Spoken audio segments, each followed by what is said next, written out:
Muy buenas a todos, nuevamente aquí con ustedes para compartir otro mensaje bíblico. Esta vez quiero hablar sobre la parábola de los talentos de Mateo 25:14, porque es muy utilizada también para afirmar que la salvación supuestamente se puede perder. Vamos a leerla. Porque el reino de los cielos es como un hombre que yéndose lejos llamó a sus siervos y les entregó sus bienes. A uno dio 5 talentos, a otro 2 y a otro 1, a cada uno conforme a su capacidad. Y luego se fue lejos. Y el que había recibido 5 talentos fue y negoció con ellos y ganó otros 5 talentos. Asimismo el que había recibido 2 ganó otros 2. Pero el que había recibido 1 fue y cavó en la tierra y escondió el dinero de su señor. Después de mucho tiempo vino el señor de aquellos siervos y arregló cuentas con ellos, y llegando el que había recibido 5 talentos, trajo otros 5 talentos, diciendo: Señor, 5 talentos me entregaste, aquí tienes, he ganado otros 5 talentos sobre ellos. Y su señor le dijo: Bien, buen siervo y fiel, sobre poco has sido fiel, sobre mucho te pondré, entra en el gozo de tu señor. Llegando también el que había recibido 2 talentos, dijo: Señor, 2 talentos me entregaste, aquí tienes, he ganado otros 2 talentos sobre ellos. Su señor le dijo: Bien, buen siervo y fiel, sobre poco has sido fiel, sobre mucho te pondré, entra en el gozo de tu señor. Pero llegando también el que había recibido 1 talento, dijo: Señor, te conocía que eres hombre duro, que ciegas donde no sembraste y recoges donde no esparciste, por lo cual tuve miedo y fui y escondí tu talento en la tierra. Aquí tienes lo que es tuyo. Respondiendo su señor le dijo: Siervo malo y negligente, sabías que ciego donde no sembré y que recojo donde no esparcí, por tanto debías haber dado mi dinero a los banqueros, y al venir yo hubiera recibido lo que es mío con los intereses. Quitadle pues el talento y dalo al que tiene 10 talentos, porque al que tiene le será dado y tendrá más, y al que no tiene aún le será quitado. Y al siervo inútil echadlo en las tinieblas de afuera, allí será el lloro y el crujir de dientes. Muy bien, ¿por qué digo que se utiliza esta parábola para hablar sobre el tema de que la salvación se pierde, lo que mucha gente piensa? Bueno, por esta última parte. Y al siervo inútil echarle en las tinieblas de afuera, allí será el lloro y el crujir de dientes. O sea, la gente dice que eso es el infierno, y bueno, primero que nada te dicen que el talento es algo que Dios te da, que es como un don que Dios te da, y con ese don, bueno, tú tienes que hacer algo por el reino de los cielos, porque si no, cuando Jesús venga te va a mandar al infierno. O sea, si tú no haces nada con el talento que Dios te dio, te va a mandar al infierno. O sea, en el sentido de que, por ejemplo, si te dio un talento musical, tú tienes que meterte en la alabanza de la iglesia, porque si no eres un cantante en la alabanza, cuando Cristo venga te manda para el infierno. Si te dio una habilidad buena, no sé, para el dinero, para los presupuestos, tienes que administrar las finanzas de la iglesia. Si te dio un don pastoral, un don evangelístico, lo que sea, tienes que ser pastor o evangelista, porque si no, derechito para el infierno cuando venga el Señor. Eso es lo que mucha gente ha interpretado. No, si te dio el don de ser un ingeniero, tienes que ser un ingeniero, pero un ingeniero cristiano que le predica a todos los demás ingenieros. Si te dio el don de ser astronauta, vas a ser el cristiano astronauta, pero si usted no llega a ser astronauta, para el infierno. O sea, la gente no sé qué tiene en la cabeza. Bueno, en primer lugar, el problema está en que piensan que el talento es un don. Porque bueno, sí, en el castellano de la actualidad, eso sí significa que es un don. Pues tú tienes un talento para X cosa, es que ese es un don que tú tienes. Si tienes un talento para el fútbol, es porque eres bueno en el fútbol, pues tienes el don de jugar bien el fútbol. Si tienes un talento, qué sé yo, para las cuentas, eres un matemático. Si tienes un talento para X o Y, eso es un don. En el español, en el castellano, sí significa eso, pero el talento en la época de Jesús no tenía nada que ver con este significado, significaba otra cosa. El talento en la época de Jesús era una unidad monetaria, o sea, era una moneda.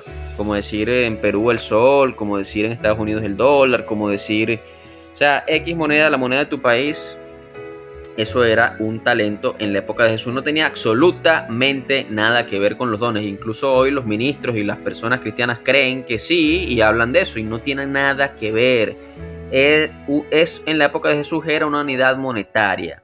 En la época de Jesús un talento valía entre 4.000 y 6.000 denarios. Un denario era equivalente a un día de salario. Esto significa que un talento podría equivaler a un máximo de 84.000 días de salario, aproximadamente 11 años y medio de trabajo.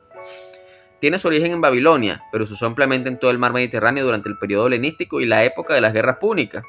En el Antiguo Testamento equivalía a cerca de 34 kilogramos de plata, y en el Nuevo Testamento a 6.000 dracmas, o a lo que es lo mismo, 21.600 gramos de plata. O sea, es una moneda, no es un don. Deja de pensar que es un don que Dios te dio. Era una moneda, y Jesús estaba hablando parabólicamente, Jesús estaba hablando en parábolas, o sea que tampoco era que la historia era literal. Tiene un significado, una representación metafórica, porque era una parábola, y eso lo vamos a explicar ahorita. Entonces, bueno, para explicar el significado de la parábola de los talentos, vámonos a unos capítulos más atrás en el libro de Mateo, en Mateo 13, porque vamos a relacionarlo con otra parábola. Mateo 13, desde el versículo 1, aquel día salió Jesús de la casa y se sentó junto al mar y se le sentó mucha gente y entrando en la barca se sentó y toda la gente estaba en la playa y les habló muchas cosas por parábolas diciendo, he aquí el sembrador salió a sembrar. Y mientras sembraba, parte de la semilla cayó junto al camino y vinieron las aves y la comieron. Parte cayó en pedregales donde no había mucha tierra y brotó pronto porque no tenía profundidad de tierra. Pero salido el sol se quemó y porque no tenía raíz se secó. Y parte cayó entre espinos y los espinos crecieron y la ahogaron. Pero parte cayó en buena tierra y dio fruto, cual a 100, cual a 60 y cual a 30 por uno. El que tiene oídos para oír, oiga. Bueno, la gente no entendía nada de lo que Jesús estaba diciendo porque también está hablando en parábolas, hablando veladamente, pero luego más abajo, en el verso 18 de Mateo 13, les explica lo que significa y dice, oíd pues vosotros la parábola del sembrador. Cuando alguno oye la palabra del reino, y no la entiende, viene el malo y arrebata lo que fue sembrado en su corazón.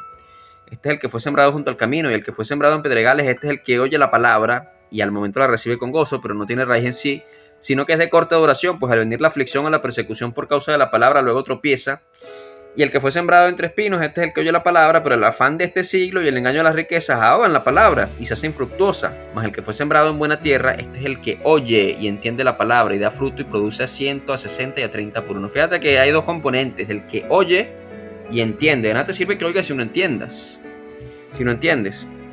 Y eso es lo que le pasa a mucha gente. Oye la palabra, la estudia, pero no la entiende. Y podemos compararlo porque el talento, parabólicamente, fíjate que el talento es algo que se puede multiplicar. ¿Qué otra cosa tiene, aparte del dinero, la naturaleza de poderse multiplicar? ¿Ah? La semilla.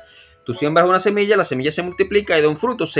Hay un espíritu de multiplicación, tanto en el dinero cuando lo inviertes y produces más. Señor, me diste 5 talentos, aquí tienes 5 talentos sobre esos 5, ahora son 10 talentos. Señor, me diste 2, aquí tienes 2 más.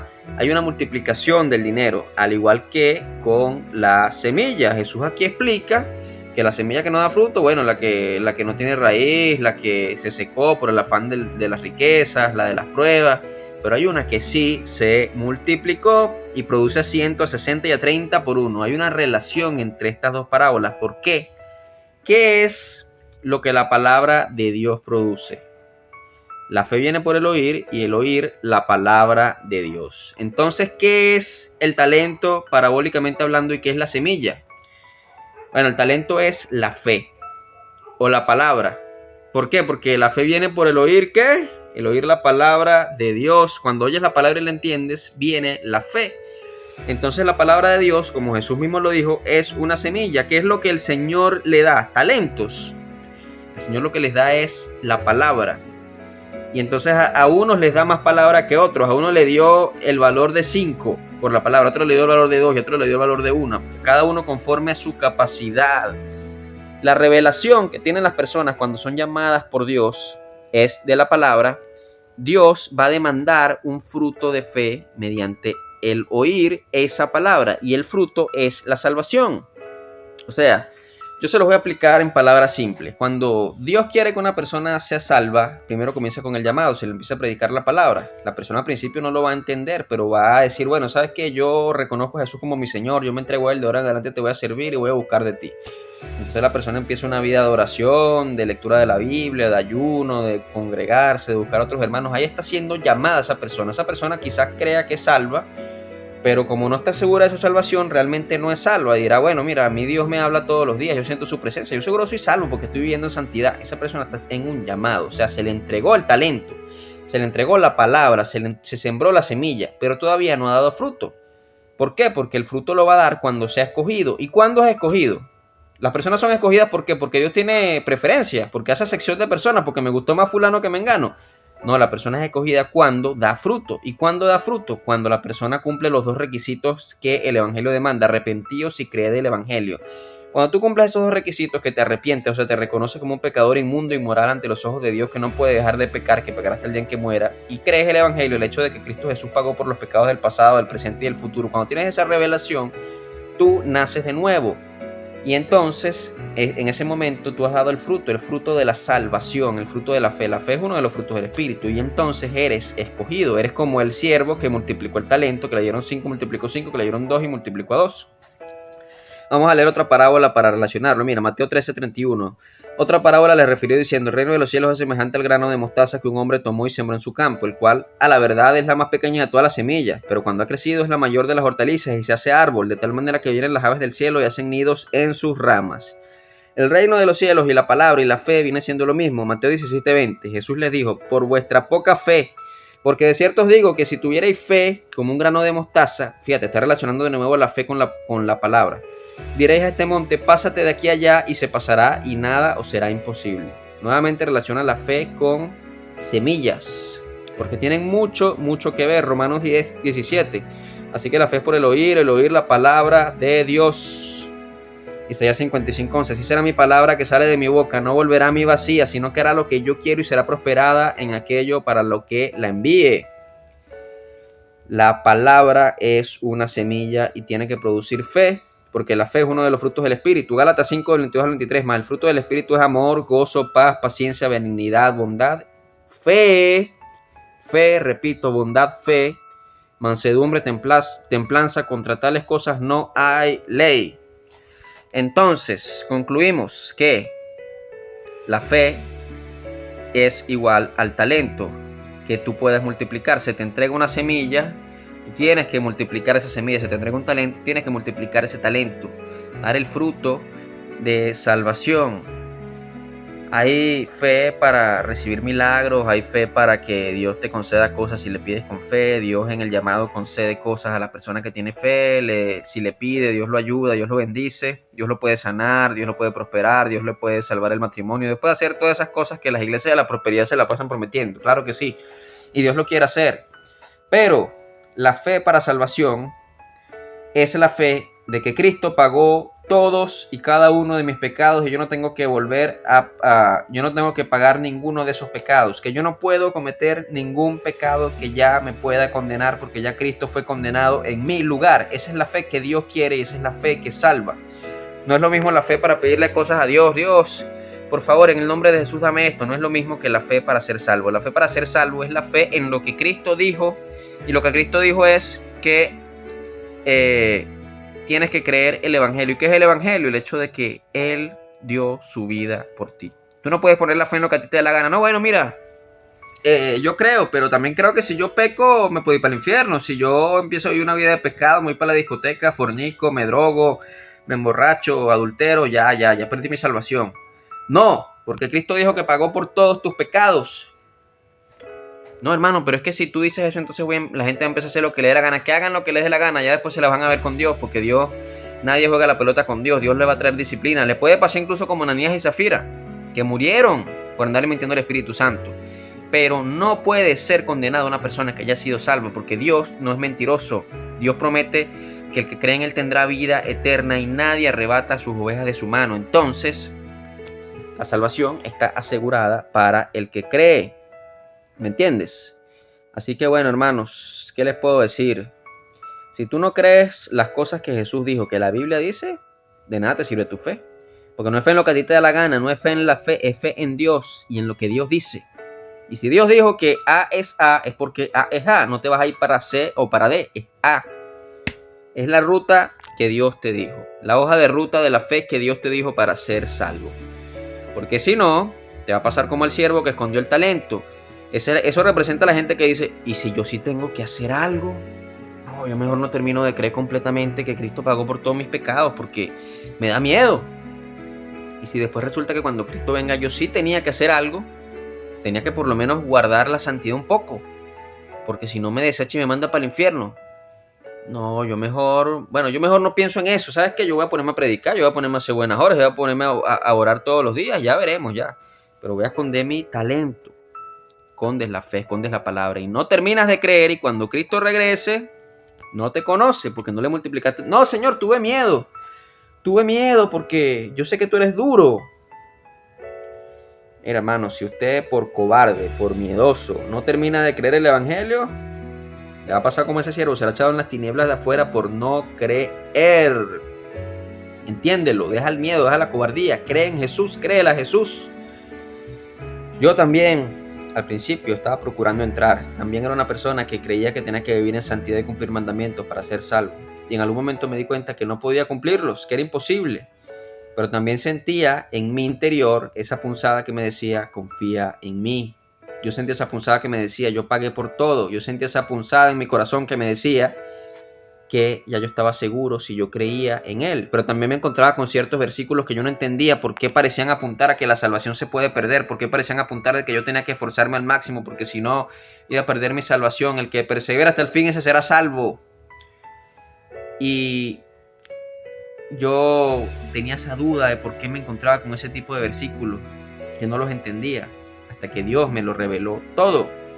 Primero entendí que el verdadero arrepentimiento no es como le enseñan, que el verdadero arrepentimiento es reconocimiento de mi propia condición. Porque tú te topas con gente que te dice, bueno, pero tú no te has arrepentido nada. Puedes tener mi remordimiento, pero no te has arrepentido, porque si no, no siguieras pecando. Mentira, eso es una falsedad. No, que el fruto es la santidad. El fruto son todas las cosas que ya yo mencioné. Amor, gozo, paz, paciencia, benignidad, bondad, fe, mansedumbre, templanza. Contra tales cosas no hay ley. ¿Qué? ¿Acaso una persona porque tenga amor no va a pecar? ¿O porque tenga gozo no puede pecar? ¿O porque tenga paz no puede pecar? ¿O porque tenga paciencia no puede pecar? Aquí no dice que el fruto es que no pecas. Aquí dice que el fruto son esas cosas ya mencionadas. Y eso no te impide pecar. Tú puedes tener mucha templanza y pecas. Puedes tener mucha mansedumbre y pecas. Entonces el fruto no es... Hay unos descarados que se dicen que el fruto es que ganes almas. No, mira, yo si te vuelves cristiano tienes que ganar muchas almas, llenarme la iglesia, porque si no, no estás dando fruto y eso significa que te vas para el infierno porque no da fruto. Sinvergüenza, mentiroso, falso, hipócrita. ¿Dónde dice la Biblia que el fruto es ganar almas para Cristo? ¿Dónde dice la Biblia que el fruto es llevar gente para la iglesia? En ningún lado lo dice. Mentiroso. Hay muchos hipócritas el día de hoy que se hacen llamar cristianos, muchos falsos, unos con un corazón noble que ama a Dios, pero no saben la verdad, y otros que tienen un corazón malvado. Pero en la época de Jesús también era así. Las élites religiosas, los fariseos, los saduceos y los fariseos eran lo que había. Pues era como decir las congregaciones que hay, las denominaciones de ahorita. Eso es lo que hay. Y ninguno de ellos tenía la razón y ninguno de ellos era salvo. Y todos querían vivir en la ley para ser salvos. Entonces no me vengas tú, bueno, ustedes que son poquitos, que no se congregan ni siquiera y andan creyendo que la salvación no se pierde y andan predicando en las redes ese mensaje. ¿Cómo sabemos si la mayor parte de los cristianos tenemos otra doctrina de que tenemos que guardar la santidad y tal? ¿Por qué tenemos que creerles a ustedes que son tan pocos? También Jesús empezó con un grupo pequeño de 12, pero eran los que tenían la verdad. No te confíes de que porque ustedes son más, ustedes tienen la verdad, porque la verdad es lo que está en la palabra. Y sinceramente, hermano, el tema de la salvación solamente tiene sentido explicándose desde este punto de vista, porque si no, no tiene sentido. Yo he escuchado tantos cristianos hablando del tema, ¿la salvación es por fe o por obras? Hay uno que dice algo así como que, bueno, las dos cosas, porque si la Biblia te dice que es por fe, tienes que tener fe, pero si te dice que es por obras, tienes que hacer obras. Así que tú simplemente no le pares a eso y sigue viviendo de las dos maneras. Eso es una incongruencia. Prácticamente está diciendo que Dios es incongruente, que la Biblia es incongruente, porque tú no entiendes y vienes y dices eso.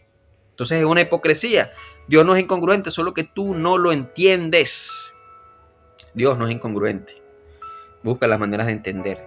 La salvación es lo más importante. Nada te sirve tener un ministerio con miles de personas si no eres salvo. Y mientras tú dudes de tu salvación, tú no eres salvo. Y lamento decírtelo, pero no lo eres. Y te vas a quedar en el arrebatamiento y vas a ser perseguido, o peor aún, si mueres te vas a perder tu alma porque no has terminado de creer. Bueno, entonces no seas como ese siervo. Si escuchas eso en tu corazón, si tienes esa punzada en tu corazón de creer al 100% en Jesús, cree. No seas cobarde, no entierres el talento, no entierres la palabra y te vayas a otras cosas. Porque la salvación es lo más importante. Bendiciones y saludos.